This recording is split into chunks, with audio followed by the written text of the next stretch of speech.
welcome to Wake Up America. Since China entered the WTO in 2001, the United States has witnessed a multitude of alarming statistics. Our trade deficit with them has more than tripled. We have lost over 3 million manufacturing jobs.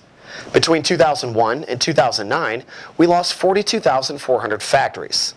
The correlation is no coincidence. With cheap goods flooding our markets from overseas, demand for domestically manufactured items has dropped. Just as importantly, Chinese emerging middle class seems more inclined to save than to spend money on American-made goods. The New York Times reports that the average Chinese worker saves 25% of their income. American workers save just 4% of theirs. As with all of our trade agreements, the American public was told that our free trade relationship with China would be beneficial because increased exports would offset the losses from cheap imports coming into the country. China's growing middle class was sold as a major market that could save American manufacturing. A decade later, this market has failed to develop, but America's trade deficit with China is staggering. This is more evidence that we need to evaluate whether our trade agreements are truly beneficial to us or if they are blindly negotiated based on the idea that exports will save us. We were told that as the Chinese earn money for manufacturing goods for export to America, their marketplace would begin to look more like our own. Chinese currency manipulation has been part of the problem in allowing U.S. manufacturers to succeed in China.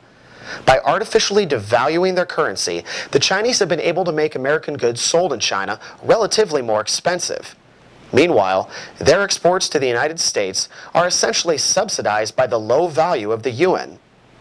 This, combined with the fact that the Chinese don't appear to have the same voracious appetite for consumer goods that Americans do, has made the promises of increased exports ring hollow. This trade imbalance has not been bad for all Americans.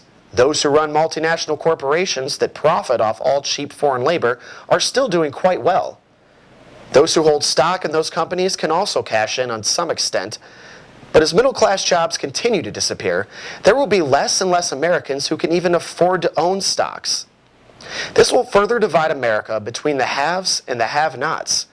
And the only way to stop it is to rethink our free trade agreements. For more news and information, please log on to economyincrisis.org.